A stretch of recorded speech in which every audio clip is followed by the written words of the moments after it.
Un gran saludo, amigos y amigas. Estamos por aquí en este momento para dar inicio a la clase número 4 de nuestro taller Archivo Fotográfico Familiar. En esta ocasión nos vamos a dedicar al estudio del archivo fotográfico familiar, visualizando a la familia como leitmotiv o como impulso fotográfico. Para comenzar, quisiera resaltar otro punto de vista importantísimo en todo este avance en cuanto a los archivos familiares, que es el tema del autor, lo autoral y lo anónimo en la fotografía. Nosotros en nuestro proceso de investigación vamos a estar trabajando con distintos materiales fotográficos, distintas especificidades en cuanto a productos fotográficos, técnicas de archivo, consideraciones y bueno, técnicas también como narrativas. Entonces es importantísimo hacer una reflexión y un análisis un poco crítico de esta noción de autor, ¿sí? de autoría fotográfica y todo lo que tiene que ver con todo lo autoral también en cuanto a la narrativa y el discurso de nuestros archivos. Entonces, ya habíamos dado el enfoque del sujeto, ¿verdad? Toda fotografía es producida por un sujeto que, como hemos revisado, posee una carga cultural, ideológica, emociones, temporalidad histórica específica. Hicimos ya el símil entre el investigador histórico y también el fotógrafo, ¿verdad? Así como un cronista puede escribir desde su posición y visión de mundo en un momento histórico preciso, también el fotógrafo o fotógrafa desde su posición de mundo va a generar un discurso específico. Entonces a eso vamos a estar posicionándonos nosotros también. Un punto de discusión siempre en este tema y en este término es esta dicotomía, dualidad, sí, oposición entre lo que nosotros conocemos o discutimos entre fotografía profesional y aficionada. Aquí me voy a detener por un momento porque es importantísimo como perfilar y hacer como una limpieza o un posicionamiento con respecto a estas perspectivas. Fíjense que históricamente, y eso lo vimos en Historia de la Fotografía, el fotógrafo profesional, y ahí pongo entre comillas o como problematizado, es aquel sujeto poseedor de un conocimiento técnico y artístico capaz de lograr tomas fotográficas autorales, estéticas, con pretensiones artísticas. Esto yo lo coloco como un concepto genérico, ¿sí? Lo que el público en general o el sistema en general nos ha vendido como un fotógrafo profesional. Pero desde nuestra perspectiva nos vamos a dar cuenta que por más autómata que pueda ser un fotógrafo, entre comillas, aficionado, también tiene un conocimiento técnico. Y la estética no es algo que pertenece únicamente de lo que podríamos considerar un fotógrafo profesional. Ahora, el aficionado, cuando se trata de caracterizar lo aficionado en términos fotográficos, entonces vendría a ser un operador de cámara, aquel que realiza un uso instrumental del aparataje tecnológico y que en muchas ocasiones no posee intenciones artísticas. Desde este punto de vista, podríamos estar considerando, ¿verdad?, que la mayoría de nuestros creadores familiares, de nuestros archivos o de los productos que vamos a estar investigando, podríamos posicionarlo de alguna manera u otra dentro de esta macrocategoría. Pero como siempre, y ahí mi intención de problematizar estas nociones, es que nosotros debemos amplificar nuestro rango de posicionamiento o de catalogación de la persona que hizo las fotografías, ¿sí? Porque si bien no hay una estética definida o la persona está siguiendo como un canon o un lenguaje que era propio de su momento, por ejemplo, de la fotografía instantánea o de la foto Kodak, foto de revelaje próximo o fotografía digital actual o con teléfonos, siempre va a haber intencionalidades. Entonces tenemos que los archivos fotográficos familiares pueden contener imágenes provenientes de distintos creadores. El activador, ¿verdad?, o el investigante debe estar consciente de no juzgar a todos los materiales fotográficos solo bajo los parámetros estéticos clásicos que estuvimos revisando anteriormente, ya que cada material fotográfico solo podría o puede ser analizado conociendo el modo de producción e intenciones discursivas del mismo. Si estamos hablando de un fotoálbum de una familia, por ejemplo, de una comunidad campesina de los Andes, por supuesto hay que interpretarlo bajo esos cánones, bajo esas perspectivas y bajo esas intenciones. Y hacer aproximaciones pueden ser comparativas con una estética de su época o con las intencionalidades. Por ello, también es interesante e imprescindible complejizar la noción de autor, de autora, de creador, creadora, de la persona que está detrás de esa cámara, que nosotros recibimos todos estos materiales fotográficos que vamos de alguna forma u otra interpretar. ¿En qué consiste? Esta tríada, como de herencia Foucaultiana de Michel Foucault, es muy útil a la hora de analizar los archivos fotográficos, porque el autor fotográfico siempre se desplaza como entre estos tres sentidos: la autoría, la autorización y la autoridad. Y también si utilizamos este enfoque para el estudio de la historia de la fotografía, esto nos daría muchísimo material para discutir y para analizar. ¿En qué sentido? Yo en un momento estuve como muy marcando esta pauta para el análisis. Entonces siempre considero que el autor posee el poder de representar a un otro o una realidad específica, por lo cual adquiere una cierta autorización, la cual consiste en que el sujeto con cámara en mano tiene potestad o el permiso concedido o no, porque siempre hay un juego con esto de puedo o no puedo, ¿sí?, de aproximarse a distintas realidades. O sea, el hecho material de poseer una cámara es una realidad empoderadora o estratégica. Entonces, en este sentido es autorizado para traducir la imagen del otro. Y la autorización que permite al fotógrafo construir discursos visuales. O sea, como les vengo diciendo desde la primera clase, que estamos hablando de unas relaciones de poder que están netamente enmarcadas en la materialidad incluso de la cámara misma.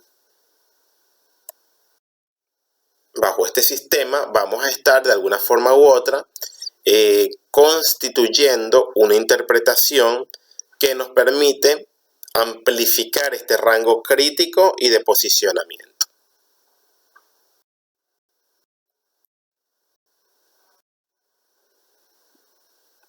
Entonces, el punto más importante en este sentido sería que en esta triangulación, este artefacto cultural que llamamos fotografía se mueve entre la materialidad de su existencia tangible o su inmaterialidad, que puede ser a nivel digital, y entre el sentido que representa esa iconografía al ser leída e interpretada según múltiples visiones de mundo.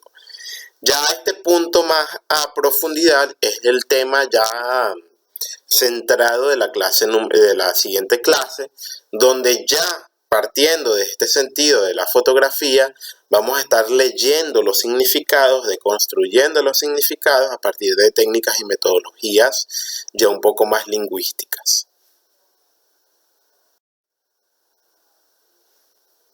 Otro apartado de esta clase es considerar lo que conocemos como la fotografía anónima y que vendrían a ser estos desconocidos o desconocidas o invisibilizados. De la historia visual del mundo, y lo vamos a ver en nuestro caso latinoamericano, como nosotros como población o como continente cultural tenemos un gran legado de historia visual que puede ser extremadamente útil para las investigaciones históricas, culturales, sociológicas o incluso personales para posicionarnos de una manera u otra ante el mundo. Este tema de la fotografía anónima fue trabajado en Venezuela también por un investigador y creador llamado Claudio Perna.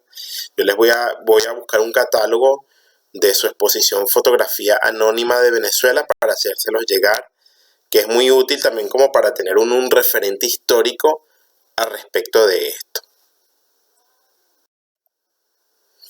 Aquí, bueno, me disculpan esta gran cita, pero es más que pertinente para el tema, porque cuando hablamos de fotografía anónima y esta dicotomía que venimos abordando entre el autor profesional o el aficionado, esta cita a mí me parece que es así más que aclarecedora. Fíjense que John Tagg, él habla de la fotografía popular con los siguientes términos. La fotografía popular actuaba en un campo técnicamente limitado de posibilidades significantes y en una escala muy restringida de códigos, así como métodos como la pose de retrato frontal, que ya de por sí connotan una subordinación cultural. Algo aquí como me detengo un momento aquí. Él está hablando de los inicios de la fotografía, entre comillas, popular a finales del siglo XIX, cuando nace la Kodak, ya cuando se empieza, entre comillas, a socializar el ritual fotográfico. Él dice que el público, digamos que común, hereda una técnica, pero con pocas posibilidades de significado o estéticas.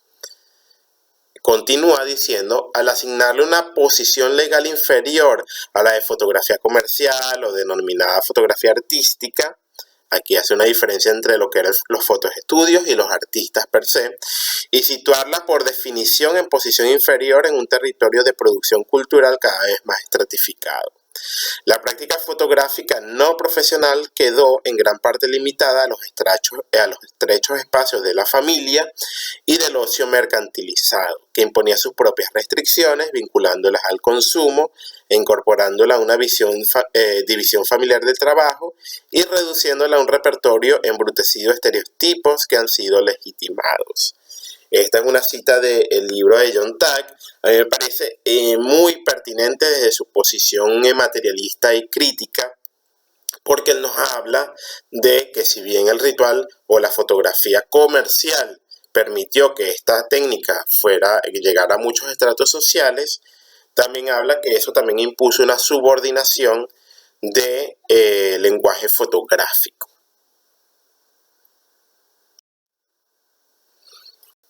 Y aquí, bueno, yo hago la interpretación. De igual forma, también podemos problematizar esta presunta pobreza de la fotografía popular. Esta como una contraparte, tratando de comprender las relaciones de origen histórico que dieron origen a estas valoraciones, pensando que se ha establecido una jerarquía de prácticas cuyas capas más privilegiadas son denominados arte, mientras que los practicantes con menor capital simbólico vienen a ser valorados como arte comercial hasta llegar a la artesanía, y cuyos productos más inferiores son dominados como kitsch o clasificados como vulgares, aficionados o como cultura popular.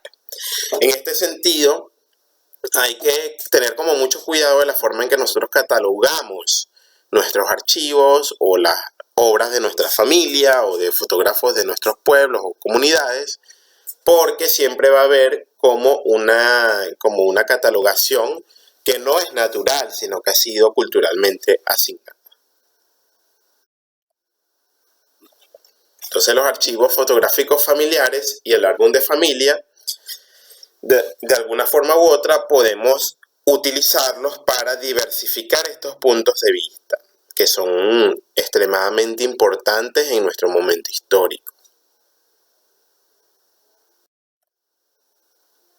Aquí comenzamos con las referencias al libro de Armando Silva, ya que, como les dije desde el comienzo, es el referente como central del taller.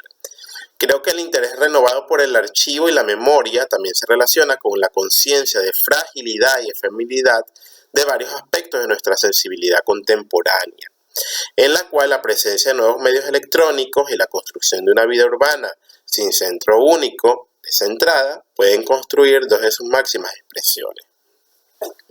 Aquí Silva nos habla de la importancia de volver al archivo o el álbum fotográfico en físico, ya que estamos cada vez más aceleradamente adentrados en una cultura visual muy acelerada, de otra forma que es efímera. O sea, nuestros archivos digitales poseen una fragilidad per se en cuanto a su materialización en el tiempo. Entonces, él resalta este carácter de importancia de que lo material nos va a permitir posibilidades que muchas veces no habíamos tomado en cuenta. Cuando hablamos de archivo, es importantísimo esta noción de archivo y el investigante trabajar con colección y archivos. También vamos a enfrentarnos a otro nivel de autoridad, que es el de seleccionador o seleccionadora, ya que estamos trabajando con archivos que pueden ser muy variantes. Puede ser un álbum fotográfico muy formal, o puede ser una caja con fotos, o puede ser fotografías así como muy aleatorias que están en las redes, o fotos en una bolsa. O sea, pueden haber posibilidades, como yo les estuve hablando en la actividad online que hice el otro día. Entonces, es muy interesante este otro nivel, que ya no es solo el autor, sino ahora también es el seleccionador o seleccionadora, que ese es, aquí se diversifica un poco más. Porque por un punto de vista, el autor que hizo la foto ya tiene una noción, el seleccionador o seleccionadora del archivo, que pudo haber sido nuestra mamá, una figura familiar, o si estamos trabajando con un archivo comunitario, pudo haber sido la comunidad. Entonces ahí hubo un segundo filtro de seleccionador. Entonces al final, cuando ya estemos en las últimas clases, vamos a ver que hay una tercera figura seleccionadora, que en este caso vendría a ser nosotros como investigantes, que vamos a hacer como un tercer filtro. Entonces esto es interesantísimo. Silva continúa al hablar del almacenamiento de documentos digitales o de archivo digital. Se nos presentan nuevas interrogantes y valoraciones.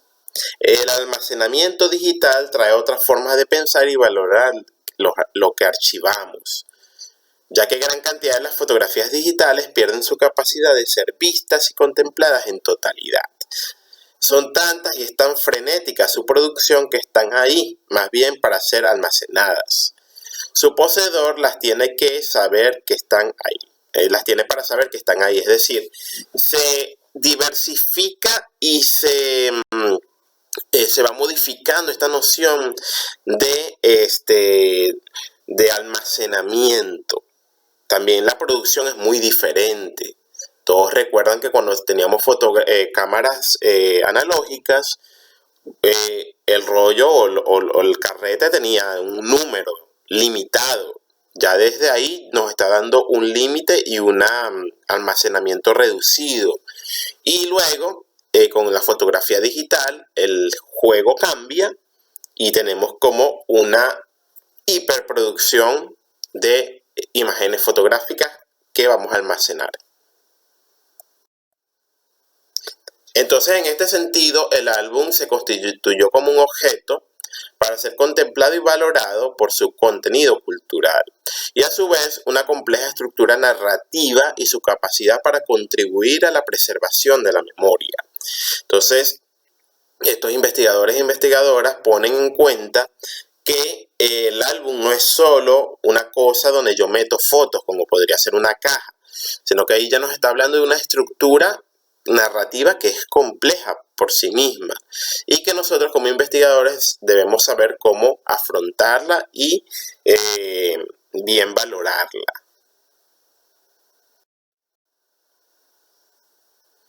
Entonces Armando Silva, y bueno, también él posiciona las condiciones y los roles de cada elemento de la investigación con los álbumes de familia.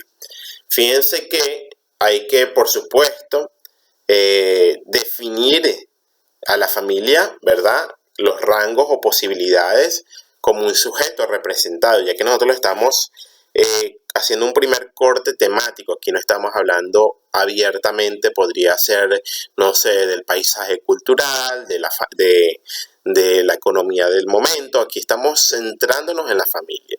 Luego, la foto, que por supuesto la foto es el medio visual de nuestro registro, y el álbum las vamos a estar considerando como la técnica de archivo per se con la cual estamos trabajando. También se debe tomar en cuenta la condición narrativa del álbum. Esto ya es como lo que vamos a estar afrontando de ahora en adelante, ya que este libro está constituido por una lógica narrativa contemplada a disposición de las fotografías, las temáticas y las formas cronológicas de ordenación del contenido. Lo fascinante de trabajar con álbumes es que no solo la fotografía contiene un montón de información, sino que también lo que yo podría llamar la sintaxis del álbum o la cronología del álbum, o en criollo como te echa el cuento ese álbum, nos está dando ya una posición discursiva que es interesantísima. Entonces, la familia vendría a ser el sujeto colectivo que narra y tiene a su disposición el manejo y construcción de un espacio de ficción. Para este sentido, yo estoy utilizando mucho la conceptualización que hace Armando Silva de incluso el hecho fotográfico como un acto teatral. Como un acto netamente performativo, de posiciones, de la forma en que yo me represento. Entonces la familia, cuando la veamos en estos álbumes o en estos archivos, vamos a verla como ese sujeto colectivo, ¿verdad? Y que ha decidido construir ese espacio narrativo. Si cuando aquí hablamos de ficción, no estamos diciendo que ficción como símil de falso, porque pueden caer como en la duda de ello. Aquí cuando hablamos de ficción es que lo que se construye como un acto en la fotografía de retrato y en el álbum per sí mismo es como un discurso, ¿sí?, narrativo, que puede ser muy similar a lo que hace un escritor de literatura, que él construye un mundo a partir de esa posibilidad que llamamos álbum de familia. Porque a veces lo que vemos en el álbum de familia no es totalmente la realidad misma, porque ustedes pueden ver que hay álbumes tan dispares. Puede haber uno que muestre solamente las vacaciones familiares, pero no muestra qué hacía la familia durante todo el año. O puede mostrar uno que muestre solo los logros, graduaciones, primeras comuniones, rituales de ascenso, o sea, todo esto, pero y todo lo demás no lo vemos. Entonces, en este sentido, es lo que Silva habla de espacio de ficción, porque si bien es una realidad de un momento de la familia específico, también nos puede hablar de que esto ha sido como una narrativa construida con una intención específica. Y la foto o la fotografía es el medio que produce la imagen, que se visualiza a la familia y pertenece a la capacidad técnica de expresar un tiempo preciso. Ya de la fotografía hemos hablado bastante, entonces este es el producto central dentro de este macro discurso que son estos álbumes. Cuando ya hablemos de la metodología semiótica para el análisis de la foto, ahí ya estamos entrando ya de lleno a la intención del estudio de este producto. Y bueno, nuestro archivo per se, que es el álbum, es una manera de clasificar y será propio de su técnica de producir el orden a la vista, posterior al tiempo que las fotos fueron coleccionadas. Entonces esta noción de archivo-tiempo que genera el álbum nos está disponiendo ya una narrativa que es histórica per se. Y esto lo vamos a ver cuando ya ustedes vean cómo están constituidos sus archivos.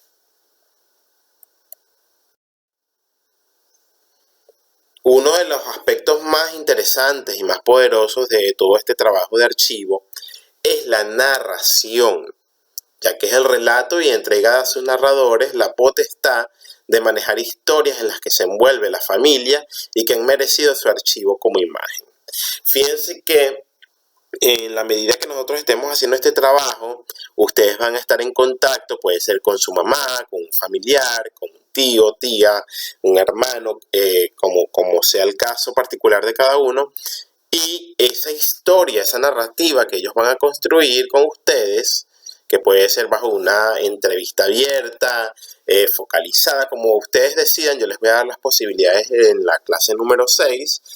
Entonces, a partir de esto, ustedes van a disfrutar de este espacio, ya que está en el marco de lo que podríamos considerar una historia oral.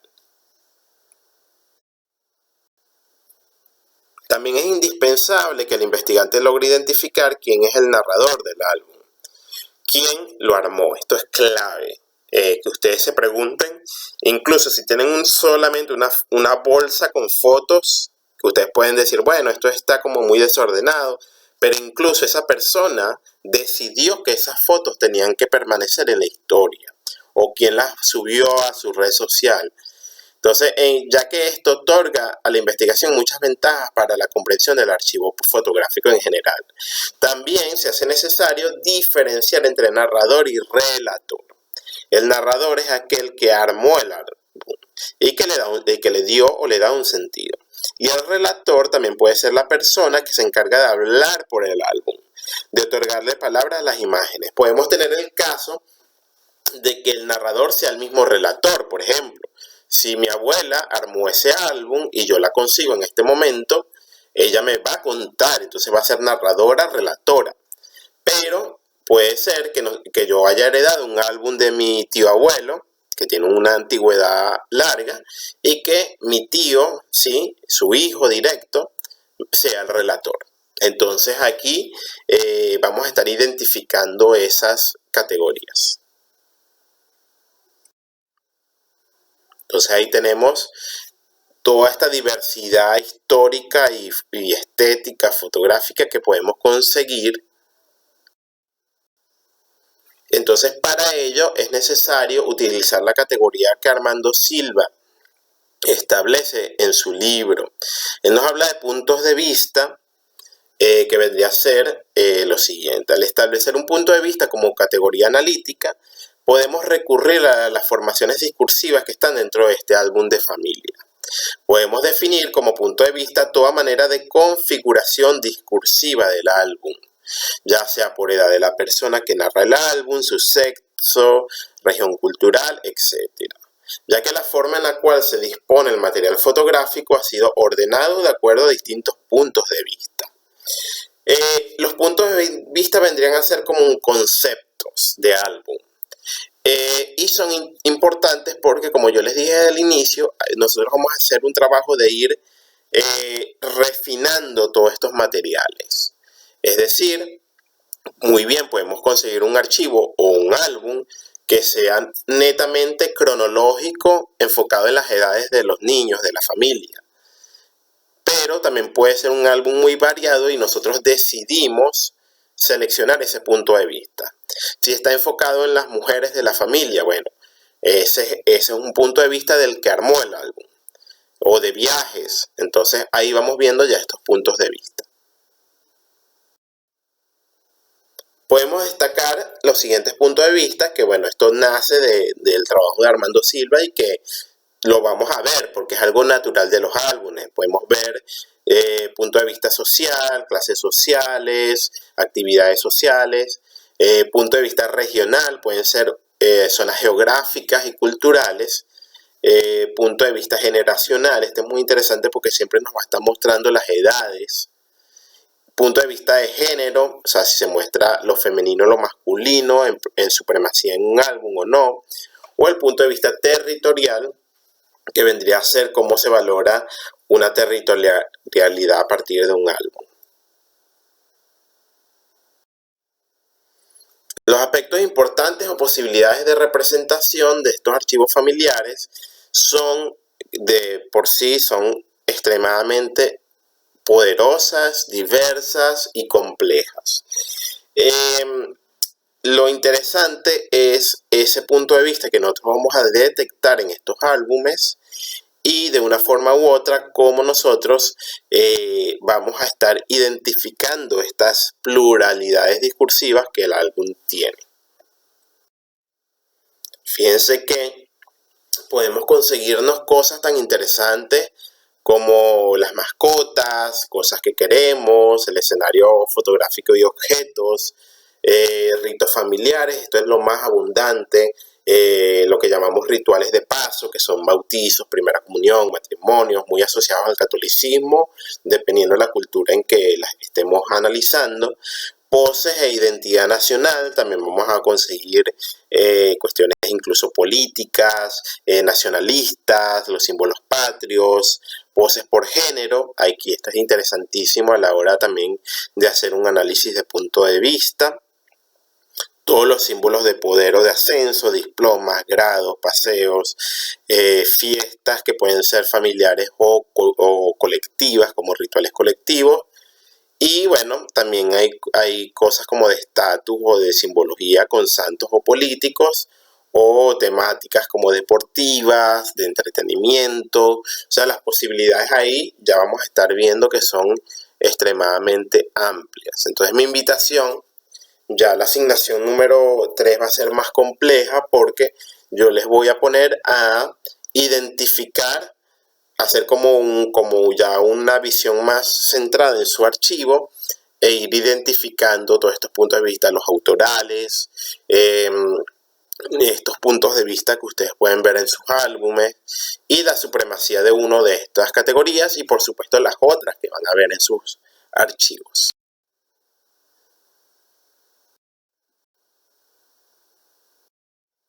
Entonces, como referencias, ahí les dejo las referencias, les voy a estar enviando también a partir de las redes sociales, Google Drive y a correo, las referencias de esta clase. En la próxima clase estaremos hablando de teoría y metodología semiótica y análisis de discurso fotográfico visual, como metodologías de interpretación fotográfica. Ha sido un placer, espero que estén atentos y atentas y nos vemos en la próxima clase.